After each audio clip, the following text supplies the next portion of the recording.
A retired Navy SEAL woke at 3 a.m., hearing his dead teammate calling through a Montana blizzard. But his German Shepherd wasn't watching the storm. It was staring at the mountain behind the cabin. The town said Cold Ridge would kill him like it killed his father. Then the deadliest winter in decades buried the town in snow. And beneath that frozen mountain, one man and his dog discovered the only place warm enough to survive. Years later, people would call him the man who listened to the mountain. Before we begin, tell us where you're watching from, and please like and subscribe to The Last Command K9. The wind hit the cabin like a living thing. Not a sound, not weather. A thing. It clawed at the warped wooden walls of Cold Ridge with long, invisible fingers, slipping through cracks in the timber and rattling the loose window frame above Rowan Hale's bed. Snow hissed across the roof in dry waves. Somewhere outside, a pine branch snapped with the sharp crack of bone. Rowan's eyes opened instantly. 43 years old, broad-shouldered and hard-built from 2 decades in the Navy SEALs, he still woke like a soldier under attack. His breathing steadied before his mind fully caught up. For one disorienting second, he thought he was back in Afghanistan, back in the mountains, back in the white storm. Then he heard it. "Rowan." The voice came faintly through the wind. A man's voice, hoarse, frozen, dead. Rowan sat upright so fast the old cot groaned beneath him. His angular face tightened, deep blue-gray eyes narrowing under the dim lantern light. The stubble along his jaw caught the flicker of the flame as he stared toward the cabin door. "Rowan." His pulse turned cold. Eli Mercer. The memory hit him hard enough to steal the warmth from his lungs. 7 years ago, during a blizzard in the Hindu Kush Mountains, Rowan had watched Eli freeze to death, waiting for extraction beside a failed emergency shelter that couldn't hold heat. Rowan still remembered the sound of Eli's teeth chattering. Still remembered how quiet his friend became near the end. That silence had followed Rowan home from every war. The wind howled again.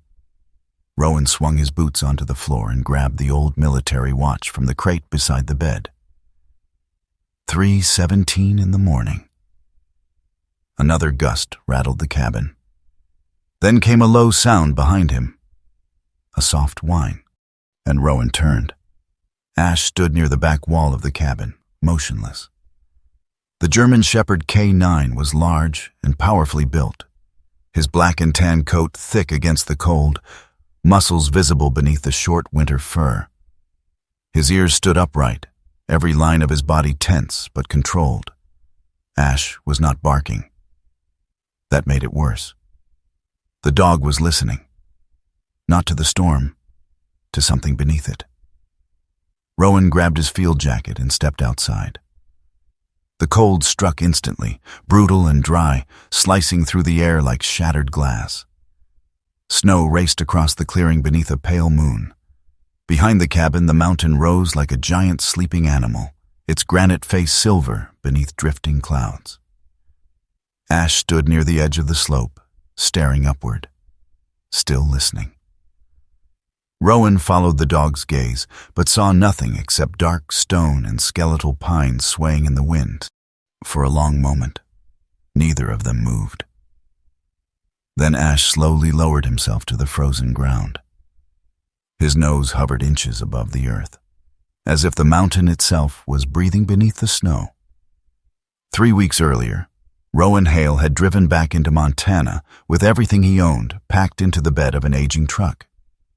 1 duffel bag, 1 toolbox, 1 German Shepherd, and enough silence inside him to drown a city. The farther north he drove, the quieter the world became. Traffic disappeared first, then radio stations, then cell service.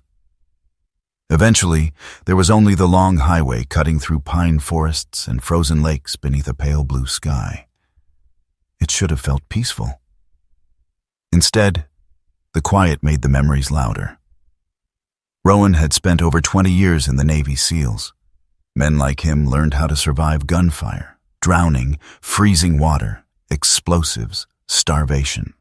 But nobody taught them what to do after the war stopped. In cities, Rowan felt trapped. Too many people, too much noise, too many rooms with no exits. At night, he woke reaching for weapons that weren't there. The doctors called it trauma. Rowan called it being unable to forget. When his father died, the old cabin at Cold Ridge became his whether he wanted it or not. The property sat beneath a granite mountainside in northern Montana, miles from the nearest real town. 10 acres total, 9 acres useless slope and rock. The final acre barely flat enough to hold the cabin itself. The first time Rowan saw the place again after 15 years away, he understood immediately why nobody wanted it. The cabin leaned slightly east from decades of winter wind. The porch sagged. Snow crept beneath the warped front door. The woodshed behind the cabin held only a pathetic stack of damp firewood. Even Ash seemed uncertain. The dog stepped from the truck slowly, scanning the clearing with focused eyes. Then he walked behind the cabin and stared up at the mountain. Rowan noticed it immediately. Ash never ignored shelter, never ignored warmth. But the dog barely glanced at the cabin. Victor Hale arrived the next morning. Victor was Rowan's older cousin by 5 years, though the hard winters of Montana had aged him faster. He was a large man with thick shoulders and rough hands, wearing a brown canvas coat lined with shearling wool. Gray threaded through his dark hair and beard. His face looked permanently carved by cold wind and practical disappointment, and Victor climbed from his truck and looked around the property with open disgust. "Jesus Christ," he muttered. "It's worse than I remembered." Rowan said nothing. Victor walked toward the woodshed, kicked one of the logs, and shook his head. "You can't stay here through winter." "I'm staying." Victor stared at him. "You sound just like your father." That landed harder than Rowan expected. His father had spent years trying to keep Cold Ridge alive, patching walls, replacing roofing, fighting winter after winter until the place slowly wore him down. Victor sighed. "I'm trying to help you, Ro." His voice softened slightly. "That mountain nearly killed your old man 3 times. I pulled him out myself one winter after the chimney collapsed." He looked toward the slope behind the cabin. "Sell the land. Come down closer to town. Nobody wins against Cold Ridge." Rowan folded his arms. Now the old military watch rested against the sleeve of his olive field jacket. "I didn't come here to win." Victor frowned at that. For a second, Rowan almost explained. About the panic attacks, about the sleepless nights, about Eli freezing to death in his arms while the storm screamed outside their shelter. But some things inside soldiers turned to stone long before they turned into words. Victor eventually left, though not before saying quietly, "This place doesn't forgive stubborn men." Ash watched the truck disappear down the snowy road. Then the dog turned and looked back toward the mountain again. That evening, Rowan drove into the small town of Bitter Hollow for supplies. The diner smelled like coffee, bacon grease, and wet wool coats drying near heaters. Old men sat at the counter talking about winter signs, the way sailors once talked about storm. "Birds flew low this week."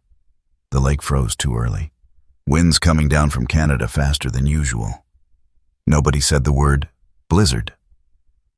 People around here respected winter too much to speak disaster aloud. Mabel Quinn owned the hardware store across the road from the diner. She was a thin woman in her late 60s, with silver hair braided behind her head and tired but observant green eyes. She watched Rowan carefully while ringing up nails, lamp oil, rope, and stove fuel. "You're Hale's boy," she said. "Something like that." "Heard you moved back up to Cold Ridge?" Rowan nodded. Mabel hesitated before speaking again. Your father once told me that mountain keeps heat buried under the ground. Rowan looked up. What? She shrugged lightly. Old mountain people say strange things. Then she leaned closer. But strange things aren't always wrong. That night, Rowan woke again just before dawn. Not from nightmares, from silence. The storm outside had completely stopped. No wind, no branches moving, nothing. The kind of silence soldiers learned to fear. Ash stood beside the back door, growling low in his throat. When Rowan opened the door, cold air drifted inside like smoke. Ash walked slowly into the snow and stopped near the mountain slope. Then, very carefully, the dog placed one paw against the frozen ground, and the earth beneath it gave a faint hollow sound. Rowan froze. Not rock, not solid mountain. Something empty was buried underneath. The next afternoon, Sheriff Nolan Pike arrived. Nolan was a tall, broad, older man with tired brown-gray eyes and a short mustache gone silver at the edges. His sheriff jacket strained slightly over his winter layers, and he carried himself with the slow caution of someone who had seen enough tragedy to stop rushing toward conclusions. He stood on Rowan's porch for a long moment before speaking. Heard you came home. Looks that way. Nolan glanced toward Ash, who sat silently beside the cabin steps. That dog still works? He never stopped. Nolan nodded once. I figured. The sheriff had served briefly in the Marines decades ago. Unlike most people in town, he recognized the look behind Rowan's eyes immediately, the hyper-awareness, the distance, the exhaustion that sleep never fixed. Nolan looked toward the mountain behind the cabin. Then he said quietly, Cold Ridge isn't like other winters. There was no drama in his voice, only experience. Before leaving, Nolan paused beside his truck. Storm gets bad, you come down to town. Pride kills more men up here than cold does. After the sheriff drove away, Rowan stood alone in the fading afternoon light. The sky above the mountain had turned pale silver. Ash slowly walked behind the cabin again, then lowered himself onto the frozen ground near the slope. Not near the firewood, not near the warm cabin wall, near the mountain. The dog rested his head between his paws and stared into the darkening woods with deep, focused eyes. Listening, always listening. And somewhere beneath Cold Ridge, hidden under layers of frozen earth and granite, something waited in silence for Rowan Hale to finally notice it. The root cellar smelled of wet stone, old soil, and forgotten winters. Rowan Hale stood just inside the narrow entrance with a lantern hanging from one hand, while Ash moved deeper into the darkness ahead of him. The German shepherd's claws clicked softly against buried rock beneath the dirt floor. The sound swallowed almost immediately by the thick earth around them. Outside, the wind still screamed across Cold Ridge. Inside, the world became still. That silence unsettled Rowan more than the storm itself. He lowered the lantern toward the wall. Moisture glistened across packed dirt and veins of granite. The chamber was small, barely large enough for two people to crouch comfortably, but the air inside felt strangely stable. Not warm, not comfortable, but alive in a different way than the killing cold outside. Ash circled twice before settling near the back wall, and the dog's ears relaxed for the first time in days. That bothered Rowan too. He had worked with military dogs long enough to trust instinct over explanation. Ash never relaxed without reason. Rowan crouched beside him and pressed his palm against the earth. Cold, but steady. No knife-edge bite in the air, no violent wind, no constant draining of heat from skin and lungs. His father's final words drifted back into memory again. The mountain keeps what summer forgets. At the time, Rowan had dismissed it as the confused poetry of a dying man burning with fever beneath too many blankets. Now, kneeling in the quiet dark beneath Cold Ridge, he felt something dangerously close to doubt. Maybe his father had not been rambling. Maybe he had understood something Rowan never bothered to hear. Ash lifted his head suddenly and stared deeper into the cellar. Rowan followed the dog's gaze, and the lantern light revealed old wooden shelves collapsed into rotten piles along one wall. Rusted mason jars sat buried beneath dirt. A broken shovel leaned in the corner, its handle blackened with age. Someone had survived here once. The realization sent a strange feeling through Rowan's chest. Not fear, recognition. The next morning, the storm cleared enough for pale sunlight to spill across the mountain. Cold Ridge looked deceptively beautiful beneath fresh snow. Pine branches glittered white. Frost turned every fence post silver. The sky stretched bright and endless above the granite slopes. The kind of landscape tourists called peaceful. The kind locals knew could kill you in a single night. Rowan spent the morning repairing the cabin roof where the wind had ripped loose another section of metal sheeting, and his hands moved automatically. Years of military discipline turning exhaustion into routine. Hammer, nails, rope, adjust, secure. But his mind kept returning to the cellar. Ash remained distracted all day. Instead of sleeping near the stove, the dog repeatedly walked behind the cabin and stared toward the hidden entrance beneath the vines. Sometimes he stood perfectly still for several minutes, nose lifted slightly, as if listening to something Rowan still couldn't hear.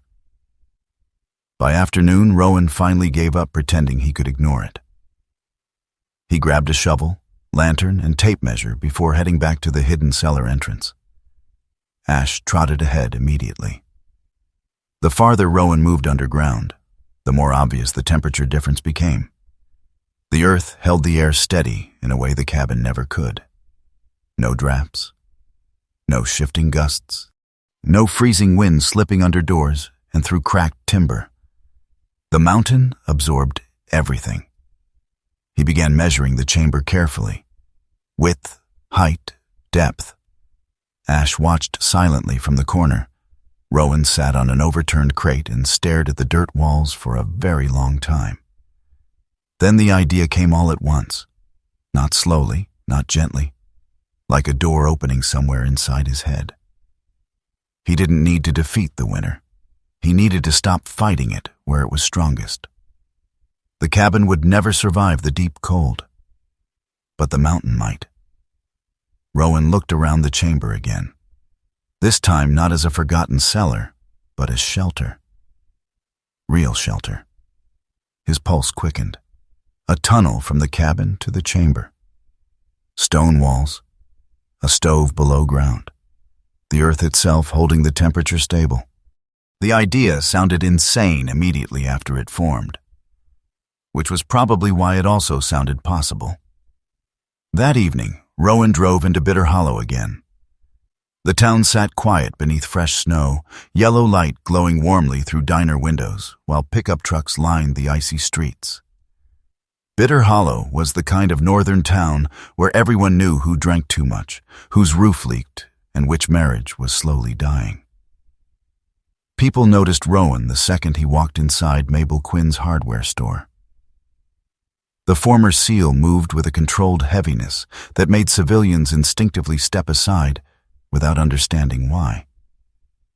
His olive field jacket carried fresh dust from the cabin roof. Light snow clung to his dark hair and short beard. Deep blue-gray eyes scanned the room automatically, always tracking exits first. Mabel Quinn stood behind the counter sorting receipts, as she glanced up over thin reading glasses. "You look like a man trying to solve a problem he doesn't want anybody talking him out of." Rowan almost smiled at that. "Need digging tools?" Mabel's expression changed slightly. "How much digging?" "Not sure yet." The old woman studied him quietly. Mabel was 70 if she was a day, small and thin beneath a thick wool cardigan, silver braid hanging over one shoulder. But her green eyes missed very little. She had spent 40 years watching men walk into Montana winters with more confidence than wisdom. "You planning to bury something?" she asked softly. Rowan looked toward the snowy street outside. "No." A pause. "Planning to survive something?" Mabel said nothing after that, as she simply walked him through the store gathering. A new pickaxe head, heavy shovel iron spikes, thick rope, lantern oil, work gloves. When Rowan carried the supplies toward the counter, another man entered the store behind him. Caleb Mercer. Tall, mid-50s, thick beard gone mostly gray, a logger whose left knee had never healed correctly after a tree collapse 15 years earlier. Caleb limped slightly when he walked, and bitterness had sharpened his humor ever since. He glanced at Rowan's tools. "Well, damn," Caleb muttered. "Looks like Cold Ridge finally drove another Hale crazy." A couple men near the stove laughed quietly. Rowan ignored them. But Ash did not. The German shepherd stepped closer to Rowan's leg, posture calm yet alert, deep eyes locked on Caleb without blinking. The laughter faded immediately. Even people who disliked Rowan respected military dogs. Caleb cleared his throat awkwardly. "Just saying winter's early this year." Rowan lifted the shovel onto his shoulder. "I noticed." That night, Rowan began clearing dirt from the deeper section of the root cellar. Hours passed in silence except for the scrape of metal against stone. Then Ash suddenly stood. Every muscle along the dog's back tightened. A low growl rumbled through the chamber. Rowan froze. Ash walked toward the far wall slowly, then stopped beside a section of packed earth no different from the rest. The dog stared at it, not barking, not scratching, just staring. Rowan moved closer and raised the lantern. There, half buried in the dirt wall, was something narrow and dark. Wood. He dug carefully with gloved fingers until a small object emerged from the soil. A child's carved wooden cross. Old. Weather-smoothed. Handmade. On the back, barely visible beneath dirt, were two carved initials. E.H. Rowan stared at it in silence while Ash sat beside him without moving. For reasons he could not explain, the tiny cross unsettled him far more than finding old tools or broken jars. It felt personal, as though someone long dead had left behind proof that fear had once lived beneath this mountain too. The following days became brutally repetitive. Morning frost coated the inside walls of the cabin. Water froze solid overnight. Rowan spent hours chopping wood before moving underground to work on the cellar. Dig, lift, carry, repeat. His shoulders burned constantly now. Blisters split across his palms despite gloves. The old knee injury he'd hidden since his SEAL days began throbbing in the cold. But every evening inside the chamber confirmed the same truth. The earth protected heat better than the cabin ever could. Ash remained Rowan's silent shadow through all of it. Sometimes the dog wandered the chamber perimeter slowly, nose tracing invisible currents in the air. Other times he simply watched Rowan work with patient intensity. Once, near sunset, Rowan slipped while levering a heavy rock loose. Before the stone shifted fully, Ash lunged forward and slammed into Rowan's side hard enough to knock him backward. The rock crashed exactly where Rowan had been standing. For several seconds neither moved. Then Rowan sat in the dirt breathing hard while Ash stood over him, ears forward, eyes focused. Rowan rubbed one hand over the dog's neck. "You keep doing that," he muttered quietly, "and I'm going to start thinking you're smarter than me." Ash blinked once, which somehow felt like agreement. Late that evening, Sheriff Nolan Pike returned to Cold Ridge. The sheriff stepped inside the cabin, removed his gloves, and immediately noticed the dirt covering Rowan's clothes. Nolan's tired brown-gray eyes narrowed slightly. "You started digging." Rowan looked up from sharpening the pickaxe. "Maybe." Nolan sighed heavily. "Your father tried things like this too." "He ever dig underground?" "No." The sheriff paused. "But he talked about it once." That caught Rowan's attention immediately. Nolan stared toward the mountain outside the window. He said the ground stayed warmer than the air during deep freezes. The sheriff shrugged lightly. Most people thought he was losing his mind. Rowan looked toward the hidden cellar entrance behind the cabin. Outside, snow began falling again beneath the darkening Montana sky. Slow, steady, endless. And for the first time since returning home, Rowan felt something unfamiliar settling quietly beneath the exhaustion and grief. Purpose, not hope, not yet. But something close enough to make a man keep digging. "Working down here?" "That's not an answer." Rowan leaned on the shovel, breathing heavily. Victor rubbed one hand over his face, frustration mixing openly with fear now. "I watched this mountain almost kill your father," he said quietly. "Don't make me watch it kill you too." That hit harder than Rowan expected, because Victor wasn't mocking him anymore. He was scared. Rowan looked toward the tunnel entrance where snow drifted silently outside. "You ever spend a winter overseas?" Rowan asked. Victor frowned. "No." "I did." Rowan's eyes darkened slightly. "I watched a man freeze to death 10 feet from me because our shelter couldn't hold heat." He paused. "I know what cold does when it decides to finish the job." Victor fell silent. The wind outside rattled the cabin walls above them. Finally, Victor shook his head. "You're still digging your own grave." Then he left. But Rowan noticed something strange before the truck disappeared down the road. Victor looked back twice, like a man afraid he might already be seeing a ghost. 3 nights later, Rowan woke underground to complete darkness. The lantern had burned out.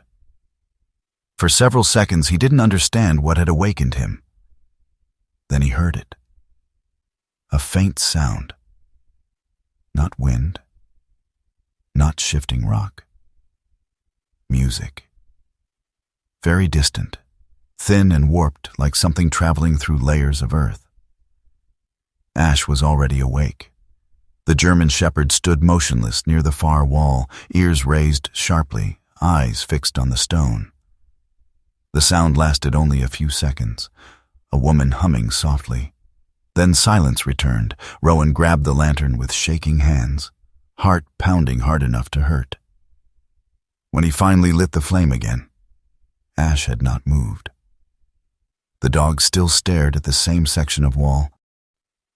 And for the first time since returning to Cold Ridge, Rowan felt genuinely afraid of what might still be hidden beneath the mountain. The next morning, he nearly quit. Exhaustion had begun eating away at him physically now. His hands were swollen and cracked. 2 fingernails had split during excavation. Dust from the chamber left him coughing at night until his ribs hurt. The tunnel itself had become the worst part. Digging downward into the chamber was difficult. Digging horizontally beneath the cabin foundation felt suicidal. One mistake could collapse the entire structure. Still, Rowan kept going. Because once a man survived combat, fear stopped sounding like a warning. It sounded like unfinished work. Sheriff Nolan Pike visited again near dusk. The older sheriff stepped carefully through the partially dug tunnel entrance before crouching beside the chamber wall. Snow melted slowly off his boots onto the dirt floor. Nolan studied the support beams carefully. "You reinforced these yourself?" Rowan nodded. "Logging methods?" The sheriff grunted quietly. Not approval, but not criticism either. Ash walked over and sat beside Nolan calmly, studying the older man with focused eyes. Nolan scratched behind the dog's ear absent-mindedly. "He trusts you," Nolan said. "He trusts my judgment." "Same thing sometimes." The sheriff stood slowly, knees cracking with age. Then his expression turned serious again. "If you do this wrong," he said quietly, "that hill will bury you alive." Rowan met his gaze. "I know." Nolan looked around the chamber once more. Then, surprisingly, he said, "My grandfather used root cellars during the winter of '48. Said underground was the only place the cold couldn't chase him." Rowan blinked slightly. Now that was the closest thing to encouragement anyone had given him. The sheriff moved toward the tunnel entrance, then paused. "Storm front coming early this year," he warned. "Real early." After Nolan left, Rowan sat alone underground beside the lantern. Ash rested nearby, eyes half closed. Above them, wind rolled through the pine forest like distant ocean waves. Rowan stared at the rough tunnel walls for a very long time. His body hurt. His lungs hurt. Even breathing hurt now. But beneath all of it, buried deeper than exhaustion and grief, another feeling had begun taking shape. Belief. Not in miracles, not in fate. Just in the simple possibility that survival sometimes belonged to the people willing to look foolish long enough to find another way. By mid-November, Rowan Hale stopped trying to save the cabin. He still patched holes when he had to. Still nailed loose boards back into place when the wind tore at them hard enough. But deep down, he already understood the truth. The cabin was dying. Every morning proved it. Frost crept across the inside walls before sunrise. Ice formed inside the water bucket beside the stove. Wind pushed through the warped boards with a low whistle that never fully stopped, day or night. Coldridge did not care how much wood a man burned. It simply waited for him to run out. So Rowan changed his strategy. The cabin would no longer be home. It would become a shell, a barrier between the storm and the real shelter hidden beneath the mountain. The idea settled into his mind with terrifying clarity. He would enlarge the old root cellar and then dig a tunnel from the back of the cabin directly into the chamber underground, a place where the earth itself held the temperature steady, a place where the wind could not reach him. The more Rowan thought about it, the less insane it sounded. And somehow, that frightened him most of all. The work began before dawn each morning. Rowan woke while the world was still black outside, pulling on his worn boots and olive field jacket beside the weak glow of the stove. Ash always rose the second Rowan moved. The German shepherd never needed commands anymore. The dog simply followed. Together they walked through snow that crunched like broken glass beneath their boots and paws. Then Rowan climbed into the earth. The chamber looked larger already after days of digging, but not by much. Dirt and broken stone covered the floor in uneven piles. A moisture dripped slowly from cracks in the granite overhead. Lantern light turned the walls gold and black. The work itself was brutal. Pickaxe, shovel, lift, carry, again and again. Hours blurred together beneath the mountain. The old injuries Rowan carried from years in the SEAL teams began waking up one by one. His lower back throbbed constantly now. The scar near his shoulder burned whenever he swung the pickaxe too hard. Cold air scraped his lungs raw with every breath. By the end of the first week, the skin on his palms split open despite thick gloves. Blood soaked through the fabric. Still he kept digging. Because each evening inside the chamber proved he was right. The temperature remained stable underground, even while the world above froze harder every night. Ash stayed close while Rowan worked. Sometimes the dog slept near the chamber wall, head resting on massive paws. Other times he paced slowly through the tunnel entrance, ears twitching toward sounds Rowan couldn't hear. Whenever rocks shifted dangerously, Ash reacted before the mountain did. A growl, a sudden stiffening of posture, one sharp bark, then stone falling seconds later. Rowan stopped questioning it. Military dogs learned things humans never could. The town of Bitter Hollow noticed the changes too. People began talking. At Mabel Quinn's diner, conversations lowered whenever Rowan walked inside.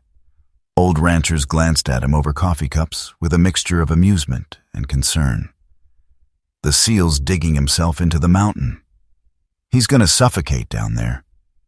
Cold Ridge finally broke another hail. Someone eventually gave him a nickname, the Mountain Mole. The name spread quickly after that. Rowan heard it whispered behind him in the hardware store one afternoon while buying more lantern oil and iron spikes. He ignored it. But the truth was harder to ignore. He was changing. The deeper he dug, the less he wanted to be around people at all. Underground, there was silence. No traffic, no televisions, no memories screaming at him from dark corners. Just dirt, stone, breathing. For the first time in years, his mind occasionally became quiet. That alone was enough to keep him digging. Victor Hale arrived just after the first heavy snowfall. Rowan heard the truck long before he saw it, tires grinding over frozen dirt outside the cabin. Victor climbed out wearing the same thick canvas coat lined with shearling wool. Snow dusted his beard and shoulders. The older man looked exhausted already, deep lines cutting through his weathered face, and then he saw the excavation behind the cabin. The tunnel entrance, the piles of removed earth. The iron supports stacked nearby. Victor's expression darkened instantly. "Oh God," he muttered. Rowan kept working. Victor walked closer slowly, boots sinking into fresh snow. "You actually started." Rowan drove the pickaxe into the dirt wall again. Victor stared into the chamber behind him. The lantern glow flickered across damp stone and rough timber supports. "You're living down there?" By the end of November, Rowan Hale no longer measured time by days. He measured it by how many feet of earth remained between the cabin and the chamber. The tunnel had become his entire world. Every morning before sunrise, Rowan crawled beneath the cabin foundation, carrying a lantern, a shovel, the pickaxe, 2 flat support stones, and whatever strength he still had left in his body. The space was so narrow he could barely turn around once inside. Most of the digging had to be done on his knees, sometimes on his stomach. The deeper he pushed beneath the frozen ground, the heavier the earth above him seemed to feel. Dirt pressed close around the tunnel walls. Old roots twisted through the ceiling like veins. Every sound echoed strangely underground. The scrape of metal, Rowan's breathing, the distant groan of wind moving across the mountain overhead. Ash hated the tunnel, and that alone terrified Rowan. The German shepherd still followed him underground every day. But now the dog rarely relaxed. Ash paced constantly near the entrance, ears twitching at sounds too faint for human hearing. Whenever Rowan crawled too far into unstable ground, Ash began whining low in his throat. The dog knew danger lived here, and danger kept getting closer. The tunnel collapsed for the first time on a Thursday morning. Not completely. Just enough to teach Rowan how quickly the mountain could kill him. He had been widening a section beneath the cabin foundation when Ash suddenly barked once behind him, sharp, explosive, urgent. Rowan turned instinctively. A second later, dirt and stone exploded from the ceiling where his head had been. The collapse buried the lantern. Darkness swallowed everything instantly. And for several terrifying seconds, Rowan could hear nothing except dirt settling around him and Ash barking wildly somewhere beyond the cave-in. Then silence. Absolute silence. Rowan's breathing accelerated immediately. Too fast, too shallow. Combat tunnel panic. The same suffocating terror he had once felt trapped beneath collapsed concrete overseas while enemy fire hammered the surface above him. His pulse surged violently. The tunnel walls suddenly felt smaller, closer. The darkness became alive. For one horrible moment, Rowan genuinely thought he was back there again, buried, helpless, waiting to die underground. Then Ash began howling, long, steady, rhythmic, not panic, calling. The sound cut through Rowan's spiraling thoughts like a rope thrown into deep water. He forced himself to breathe slower, forced himself to think. The collapse wasn't large enough to trap his legs completely. One arm still moved freely. Slowly, painfully, Rowan began digging himself backward through the loose dirt, while Ash clawed from the other side. It took nearly 40 minutes. By the time Rowan finally crawled free, sweat soaked through his clothes despite the freezing air. Ash immediately shoved against him, whining sharply while sniffing his face and chest as if checking for blood. Rowan sat against the tunnel wall, breathing hard. The dog stayed pressed against him the entire time. Neither moved for several minutes. Finally, Rowan muttered hoarsely, "Yeah, that almost got us." Ash lowered himself beside him, but never stopped watching the tunnel ceiling. After that, the mountain seemed to grow meaner. Or maybe Rowan simply understood it better now. Digging slowed drastically, and he began reinforcing every few feet with scavenged timber, flat granite slabs, iron spikes from Mabel's store wire bracing hammered into cracks. Progress became painfully slow, and winter kept advancing anyway. Snowstorms rolled across Cold Ridge every few days now. Wind screamed through the trees hard enough to bend branches sideways. Ice formed thick around the cabin windows. Some mornings Rowan woke coughing so violently his ribs hurt. The infection in his right hand worried him most. A torn blister near his thumb had swollen badly despite being wrapped in cloth. Redness spread across the skin. The cold made healing slower. By early December, even Ash looked thinner. Food supplies were dropping too fast. Flour nearly gone. Beans low. Coffee rationed carefully. Still, Rowan kept digging, because stopping now meant admitting Victor had been right all along. And Rowan wasn't sure his pride could survive that. One night, Rowan fell asleep underground beside the unfinished tunnel. Not intentionally. Exhaustion simply shut him down. Hours later, he woke suddenly to warmth against his chest, Ash. The dog had curled tightly against him beneath the blanket, body pressed firmly across Rowan's ribs. At first, Rowan thought nothing of it. Then he noticed something strange. Ash was trembling. Not from fear, from cold. Rowan sat upright immediately. The lantern flame had nearly died. The chamber felt colder than usual. Much colder. Then Rowan saw it. Thin frost creeping slowly across the tunnel wall. Not from outside air. From a hairline crack near the ceiling where icy wind whispered faintly through the stone. The mountain had found another weakness. And for the first time, Rowan realized something terrifying. If the tunnel failed after winter truly arrived, the cold would pour underground and kill them both in their sleep. Ash lifted his head and looked directly into Rowan's eyes. Not scared, trusting him to fix it. That trust hit harder than fear ever could. The next morning, Rowan nearly gave up. His fever had worsened overnight. His injured hand throbbed constantly now beneath dirty bandages. Every muscle in his body ached. Even lifting the pickaxe hurt. He sat outside the cabin steps, staring across the frozen clearing while weak sunlight struggled through gray clouds overhead.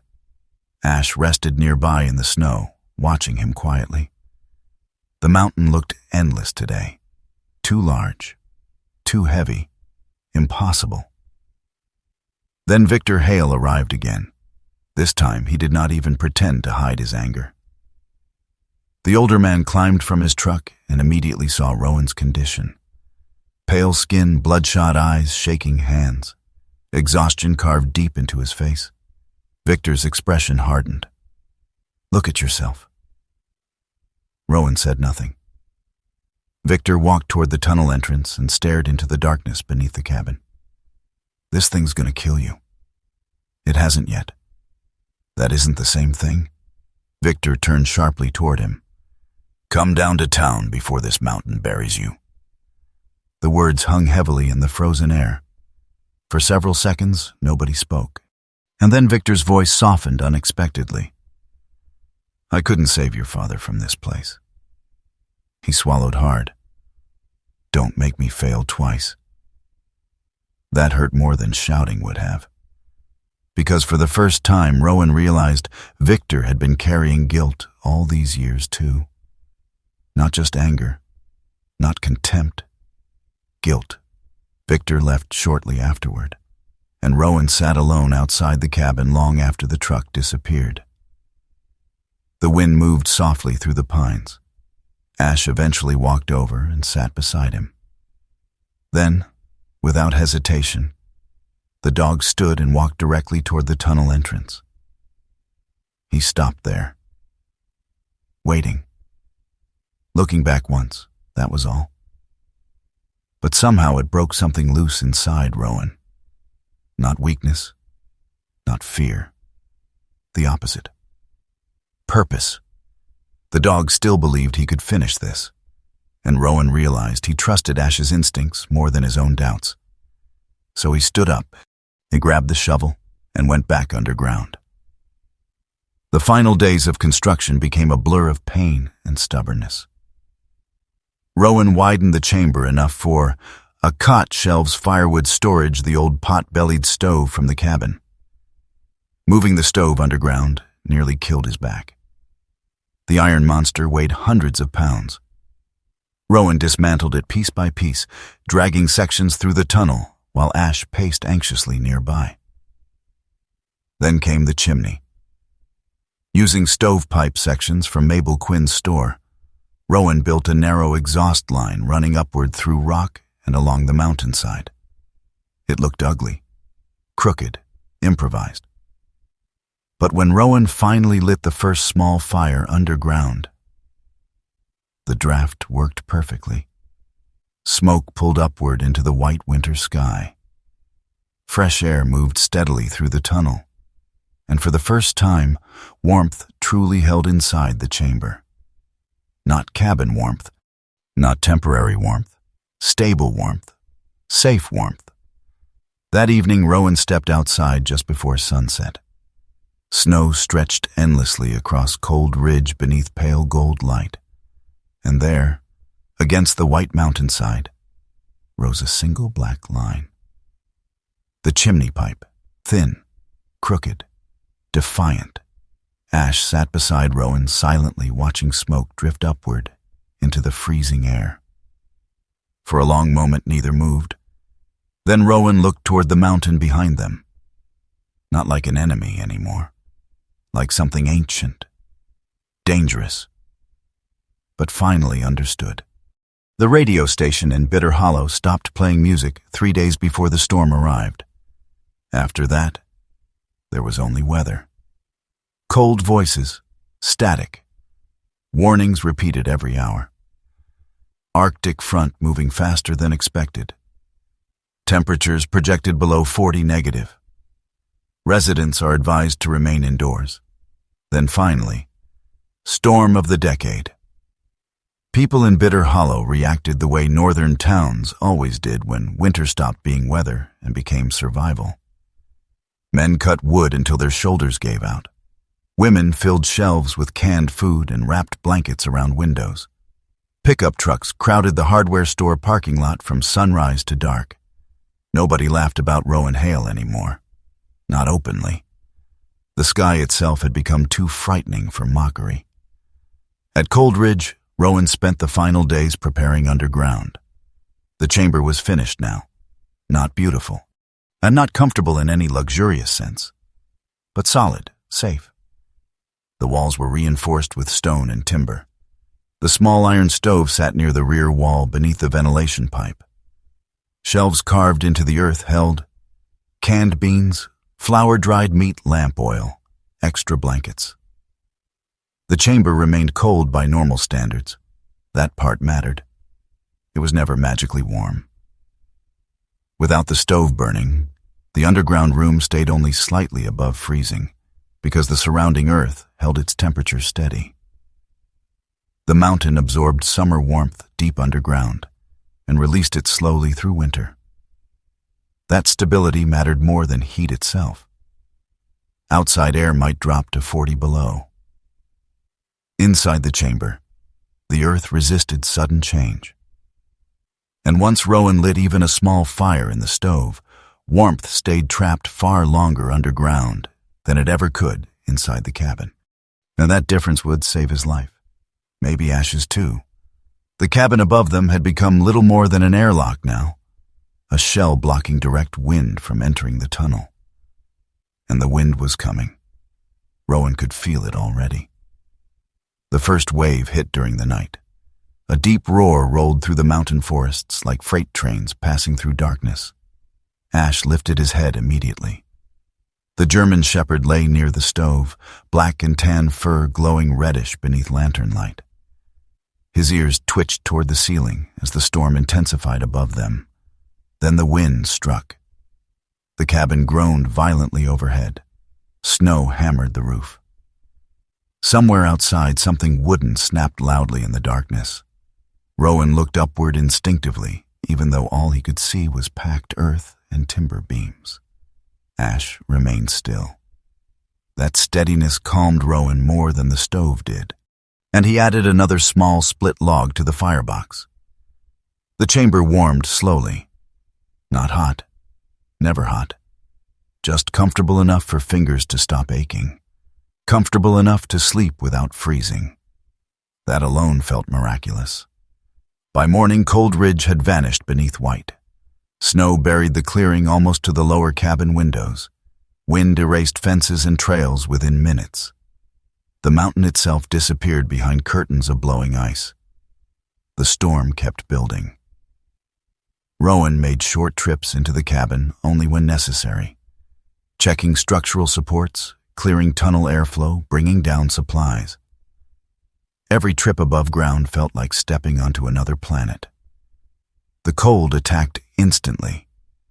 Not ordinary winter cold. Predatory cold. The kind that climbed through clothing, searching for skin. The kind Rowan remembered from the mountains overseas. Except this time he had shelter waiting beneath him. That changed everything. By the second day, Bitter Hollow began breaking apart. The radio crackled constantly now, with fragmented reports. Frozen pipes, collapsed barns, livestock dying in open fields. A chimney fire near Miller's Creek. An overturned truck outside town. The sheriff's office coordinating emergency shelter at the church basement. Between reports came static and wind. Then silence again. Rowan listened carefully while cleaning his rifle beside the stove. Ash slept nearby, paws twitching occasionally in dreams. The sound of the storm barely reached them underground now. Only a distant vibration moved through the earth overhead. For the first time in years, Rowan noticed something strange inside himself. His hands were steady. No shaking. No hypervigilance clawing at the edges of his mind. No feeling that disaster waited behind every sound. The mountain had muted the world. And somehow, it had muted part of the war inside him too. Late that night, Rowan woke to Ash standing over him silently. No growling, no barking, just staring. The stove fire had burned low, leaving only deep red embers glowing faintly inside the iron belly. For a moment, Rowan thought the dog needed outside. Then he noticed Ash wasn't looking at him. The dog stared toward the tunnel entrance leading up into the cabin, completely motionless. listening. Rowan slowly stood and moved closer. At first he heard nothing except distant wind. Then, a faint sound. Not inside the mountain. Above it, 3 slow knocks, wood against wood, very far away, beneath the storm. Knock, knock, knock. Rowan and Ash looked at each other instantly. Someone was outside in weather no human should have survived. Then the wind swallowed the sound again, and silence returned. The storm worsened on the 3rd day. The wind speeds climbed high enough to shake the entire mountainside. Snow packed against the cabin walls so heavily, Rowan stopped trying to clear it. There was no point anymore. Outside had become impossible. Underground became everything. The chamber developed its own rhythm, feeding the stove carefully, conserving wood, boiling snow for water, checking airflow, listening to the radios sleeping in shifts beside the fire. Rowan became obsessive about fuel usage. That mattered too. A larger fire would have wasted wood and overheated the small space. The insulated earth trapped heat efficiently enough that even a modest flame slowly warmed the chamber walls themselves. The warmth lingered. That was the secret. Not heat. Retention. Ash adapted quickly. The dog curled beside the stove most evenings, thick coat insulating him against the remaining chill. Sometimes he raised his head toward the ceiling when the wind screamed especially hard above them. But he never panicked, which meant the shelter still held. One afternoon, Rowan climbed briefly into the cabin to inspect the roof supports. The sight stopped him cold. Snow had buried nearly everything. Only the upper section of the windows remained visible above white drifts. The woodshed had partially collapsed. One side of the porch had disappeared entirely beneath packed snow and ice. And beyond the cabin, nothing. No horizon, no trees. Only endless white wind. For one terrible second, Rowan imagined trying to survive this storm inside the cabin alone. The thought genuinely frightened him. He returned underground immediately. Ash greeted him at the tunnel entrance with a low whine before walking back toward the stove. Home. That was what this chamber had become now. Not the cabin. Not Coldridge. This room beneath the mountain. On the 4th night, Rowan opened one of his father's old books for the first time since returning home.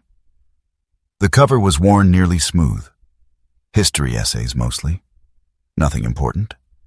But his father's handwriting filled the margins. Notes, arguments, underlined passages. Proof of a mind still alive somewhere beneath time and grief. Ash slept beside the stove while Rowan read beneath lantern light. Outside, the storm continued, trying to erase the world. Inside, the chamber remained still. The earth above them absorbed sound, vibration, rage. The little stove ticked softly as metal expanded from heat. Ash breathed slowly in sleep, and Rowan realized something impossible.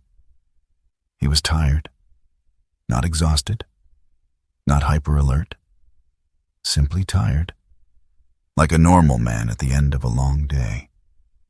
The realization unsettled him more than combat ever had, because he could not remember the last time he felt safe enough to sleep deeply. Maybe before Afghanistan. Maybe before the teams entirely. The lantern flickered softly. Ash shifted slightly closer to the stove. And for the first time in 7 years, Rowan Hale fell asleep without dreaming about war. The storm did not weaken. It deepened. By the 5th day, Bitter Hollow no longer looked like a town. It looked buried. Snowdrifts climbed halfway up buildings. Storefront signs disappeared beneath ice. Roads vanished entirely under white hills sculpted by screaming wind. Entire sections of fencing simply ceased to exist, and the cold kept falling. -42 by the sheriff's station thermometer before the radio tower finally stopped transmitting altogether. After that, the world became silence and survival. Victor Hale's chimney collapsed shortly before dawn. The sound exploded through the farmhouse like cannon fire. Stone and black soot crashed into the hearth, scattering burning embers across the floor, while icy wind roared suddenly down the broken chimney shaft. Victor's youngest son began coughing immediately from smoke and cold, and within minutes the entire first floor started freezing. Victor shoved furniture against doorways while his wife wrapped blankets around the children near the kitchen stove. But the damage was done. Heat escaped too fast now. The storm had breached the house. Victor stood near the ruined fireplace, breathing hard, soot darkening the lines of his weathered face. He looked older tonight, smaller somehow. Not because of age, because fear had finally entered the room. His wife, Diane Hale, stared at him from the kitchen doorway. Diane was a strong-featured woman in her mid-40s with tired hazel eyes and dark hair braided tightly behind her neck. Years of ranch life had hardened her hands and posture, but not her instincts. And her instincts told her the house was losing. "We need another place," she whispered. Victor looked toward the buried windows. There is no other place. But even as he said it, another thought had already begun forming. Coldridge, Rowan, the tunnel, the mountain. Victor hated the idea immediately, not because he still thought Rowan was crazy, because deep down he no longer did. The kitchen stove burned through the remaining wood frighteningly fast. By afternoon, frost spread along the interior walls. The youngest boy's coughing worsened. Ice formed along the inside corners of the ceiling. Victor kept glancing toward the storm outside, toward the direction of Cold Ridge. Finally, Diane grabbed his arm hard enough to stop him pacing. "You know where to go." Victor looked away. Pride moved across his face like pain. Then his son began coughing again, and the decision made itself. The storm hit Victor like a physical assault the second he stepped outside. Wind punched the breath from his lungs instantly. Snow swirled so violently he could barely see beyond 10 feet. Every step through the drifts felt like dragging chains uphill. Still, he kept moving. Because Cold Ridge was closer than town. And because somewhere deep beneath his anger, Victor remembered the look in Rowan's eyes the last time they spoke. Not madness. Conviction. That frightened Victor now more than the storm itself. The walk that normally took 20 minutes became nearly 2 hours. More than once, Victor lost the path completely. Snow buried fences and landmarks alike. Pine trees loomed suddenly from the white darkness like ghosts. By the time he finally stumbled into the clearing at Cold Ridge, his legs barely obeyed him anymore, and what he saw nearly destroyed the last of his hope. The cabin was almost gone. Snow buried everything except part of the roof and one upper window corner, and wind swept over this mound continuously, erasing edges and shape until the structure barely resembled a home anymore. No smoke, no light, nothing alive. Victor stood there shaking violently in the storm. For one terrible moment, he believed he had been right all along. The mountain had finally killed another Hale. Then Ash exploded into motion underground. The German Shepherd surged upright so suddenly the blanket slid off Rowan's legs beside the stove. Deep growls rumbled through the chamber as Ash stared toward the tunnel entrance. Not panic. Recognition. The dog barked once, then again, urgent, focused. Rowan stood immediately. At first he heard nothing except distant wind filtering faintly through layers of earth. Then, a muffled sound above them. Not knocking this time. A human voice. Weak. Barely there. Ash was already moving toward the tunnel before Rowan grabbed the lantern. For one brief second, Rowan simply stared at the dog. Because Ash had heard the man long before he had. And somehow, The certainty in the animal's posture left no room for doubt. Someone was still alive out there. Victor nearly collapsed beside the buried cabin wall before he saw it. A thin black line against endless white. The chimney pipe. Smoke drifted weakly upward from its top before vanishing into the storm. Victor stared at it in disbelief. Smoke from underground. Then he noticed something else.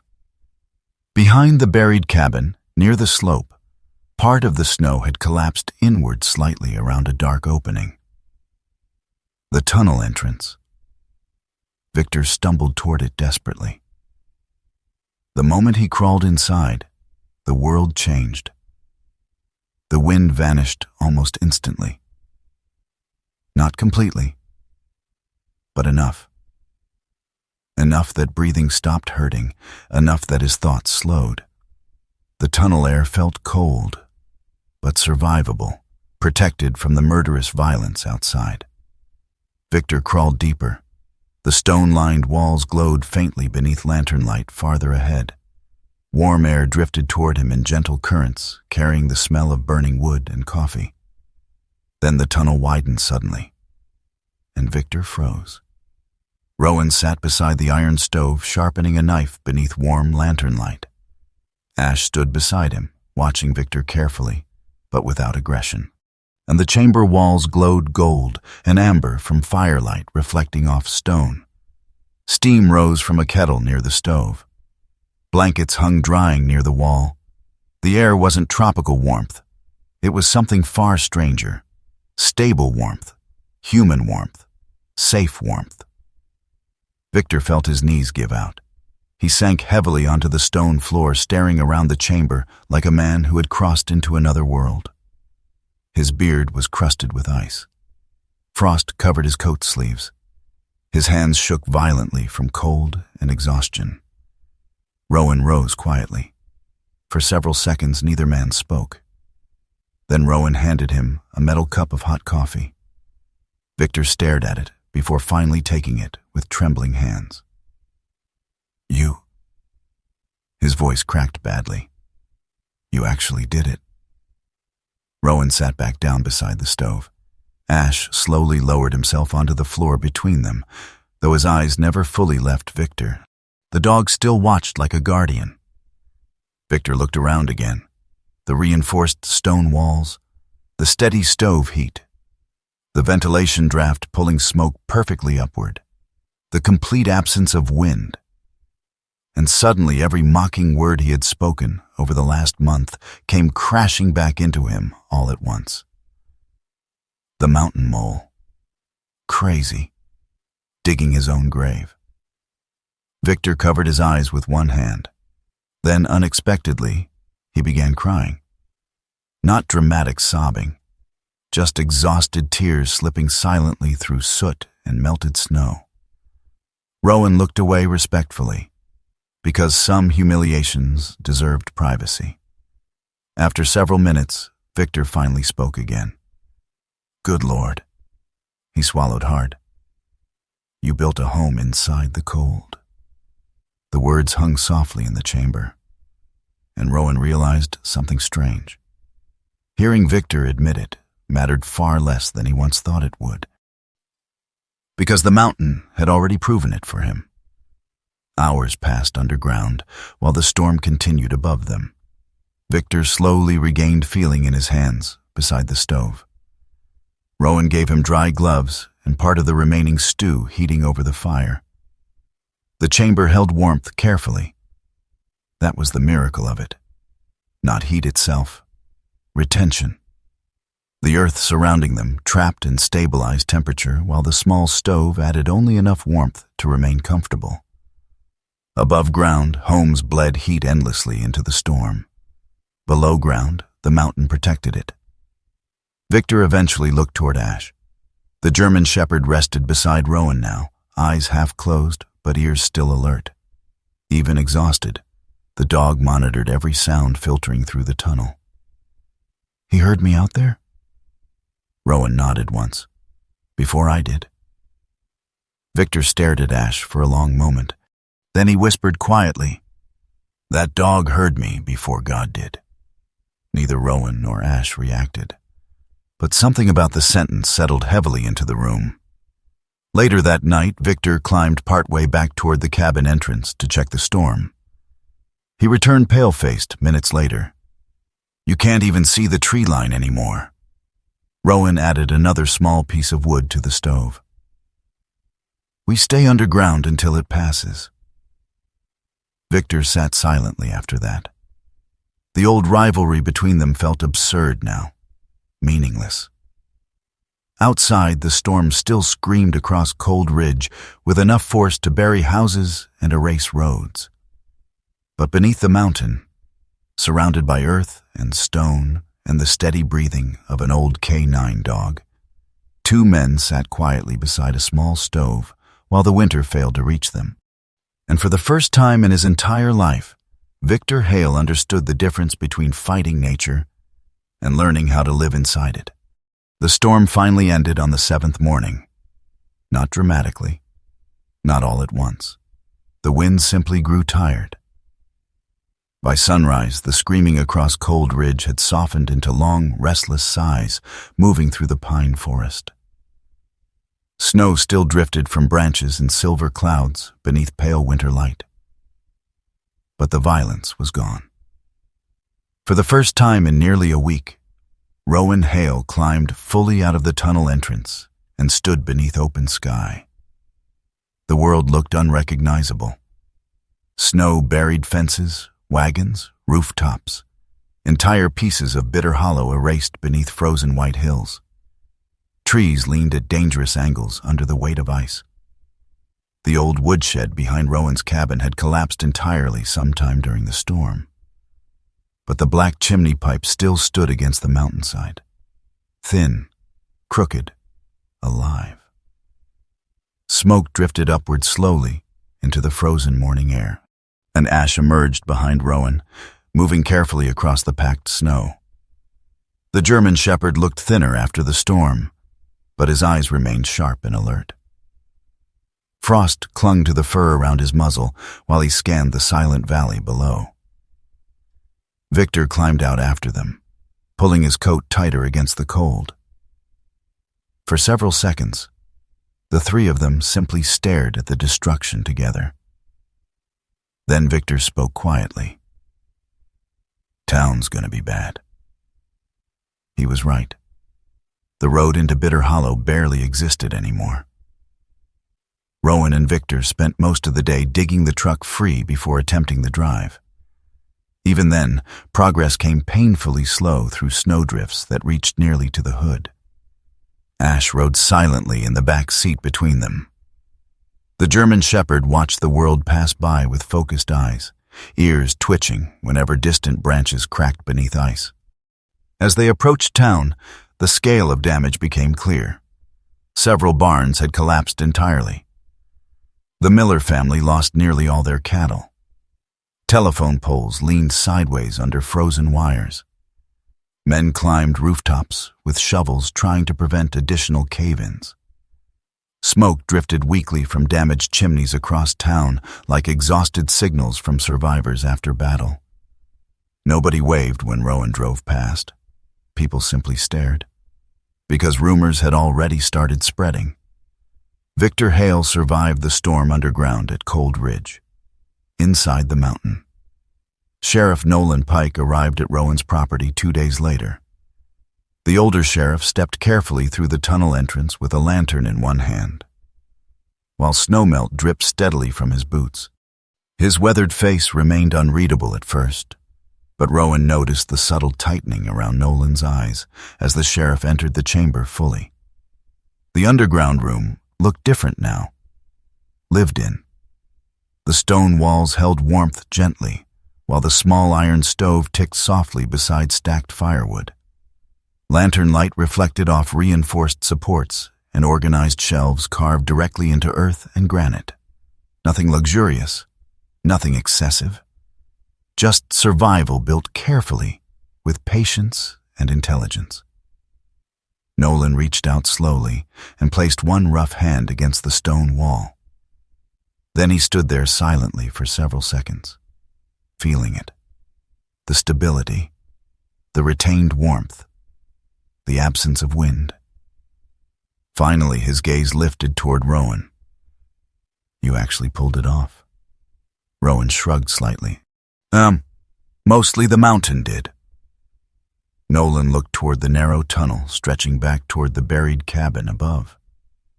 Then he noticed the black stovepipe climbing the snowy hillside outside through the small entrance opening.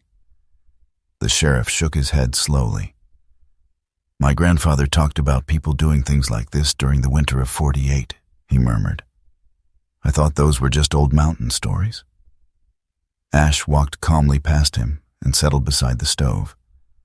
Nolan watched the dog for a moment. "He knew before you did, didn't he?" Rowan looked down at Ash quietly. "Yeah." The sheriff nodded once, as though that answer somehow made perfect sense. At first, most of Bitter Hollow did not believe the stories. People exaggerated things after disasters. That was normal. Some claimed Rowan had built a bunker. Others swore he discovered an old mining tunnel beneath Cold Ridge.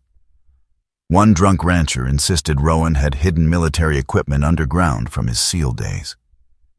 The truth sounded too simple for people to trust immediately. A room beneath the mountain, a tunnel, a stove. Earth holding warmth better than open air. That was all. No miracle. Just understanding. Still, curiosity slowly overcame skepticism, especially after another freeze rolled through northern Montana 2 weeks later and families with damaged homes struggled again to hold heat. The first people to visit Cold Ridge were the Carters. Ben Carter was a broad-chested cattle rancher in his early 60s with thick white eyebrows and permanently cracked hands from decades of winter labor.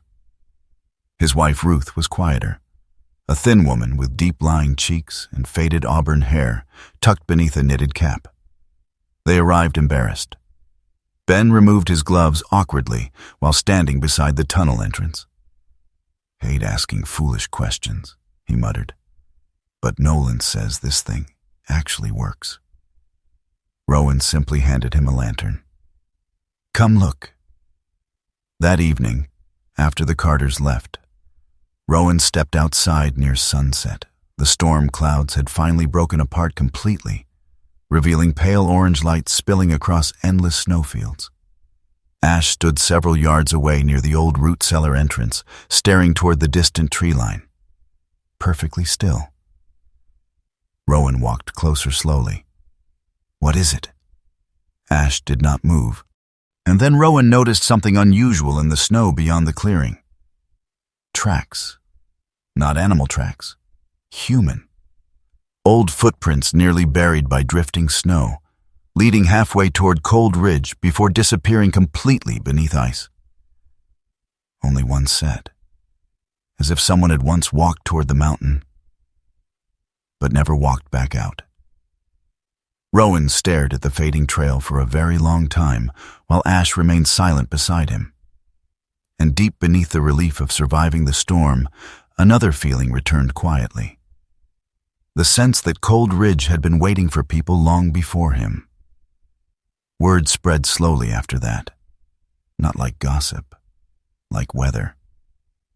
One family built a small root cellar beside their farmhouse after Nolan Pike publicly confirmed Rowan's chamber had survived the storm intact. Another reinforced an old storm shelter beneath their barn. A Mabel Quinn started selling out of digging tools before Christmas ended. People stopped laughing about the mountain mole, mostly because the storm had buried too many graves for pride to survive unchanged afterward. Victor changed too. Not overnight. He remained practical, still skeptical of anything sounding romantic or mystical. But something inside him had softened after the storm. One afternoon, while helping Rowan reinforce the outer tunnel entrance, Victor suddenly stopped working. "I spent 20 years trying to beat winter with thicker walls," he said quietly. He glanced toward the mountain behind them. "You figured out how to stop fighting it." Rowan drove another iron spike into the support beam. "No," he answered calmly. "I figured out where not to fight." Victor looked at him for a long moment after that, then nodded slowly, like a man finally understanding something he should have learned years ago. The winters kept coming, but Cold Ridge changed. Families began visiting every autumn to study Rowan's shelter design. Airflow systems, tunnel angles, earth insulation, chimney placement, thermal retention. Rowan never called himself an expert. He simply showed people what worked, and what nearly got him killed. By the second winter after the Great Storm, several homes around Bitter Hollow had added underground storage chambers connected to their basements. By the third winter, Sheriff Nolan Pike officially recommended root cellar shelters in county emergency meetings. People no longer spoke Rowan Hale's name with pity or ridicule. They spoke it carefully, respectfully. Eventually, someone in town called him the man who listened to the mountain. The name stayed. Years passed quietly after that. Cold Ridge never became easy. Winters still buried roads. Winds still screamed through the mountains every December. But the fear changed. People prepared differently now. And Rowan changed too. The nightmares never disappeared completely, but they loosened their grip over time. Some nights, he still woke suddenly in darkness, expecting gunfire or screaming wind from distant mountains overseas. But then, he would hear the steady breathing of Ash beside the stove. And remember where he was. Home. Many years later, an old German shepherd lay near the tunnel entrance beneath soft winter sunlight. Ash's muzzle had turned mostly gray now. His movements had become slow and stiff with age, but his eyes remained deep and watchful. Rowan sat nearby in an old wooden chair outside the cabin. The black chimney pipe still rose behind them against the white mountainside like a line of ink across endless snow. A small boy visiting with his parents stood near the tunnel entrance, staring wide-eyed at the shelter built beneath the mountain. Then he looked up at Rowan. "How did you know the mountain would save you?" The old former SEAL was quiet for a long moment, and then he looked toward Ash. The dog lifted his head slightly at the sound of his name. A faint smile touched Rowan's weathered face. "I didn't," he said softly. "He did." Ash lowered his head again beside the entrance to the mountain, and above them, beneath the pale northern sky, the black chimney pipe continued breathing warm smoke into the endless winter air. Sometimes God does not save us by removing the storm. Sometimes he saves us by leading us towards shelter. We were too afraid, too proud, or too wounded to see. Rowan believed survival meant fighting harder. The world taught him to build thicker walls, burn more firewood, and stand against the cold alone. But peace finally came when he stopped fighting the mountain and started listening to it. And in a quiet way, maybe that was God speaking all along, not through thunder, not through miracles in the sky, but through instinct, wisdom, endurance, and the loyal heart of a dog who sensed the path before any human could. In everyday life, many of us are standing in our own storms right now. Some battles are loud, others are silent: grief, loneliness, fear, exhaustion, memories we cannot escape. We keep trying to survive by pushing harder, while God may already be showing us another way forward. Through the people who love us, through quiet moments, through second chances, or through the small voice inside us telling us not to give up. Maybe the miracle is not that the storm disappears. Maybe the miracle is finding warmth in the middle of it. If this story touched your heart, share where you are watching from and what part of the story stayed with you the most. Your comment may encourage someone else who is carrying a storm inside them today. Please like, share, and subscribe to The Last Command. K9 to support more stories about loyalty, survival, healing, and hope. And wherever you are tonight, May God watch over your home, protect your family, calm your fears, and guide you safely through every winter life places in your path.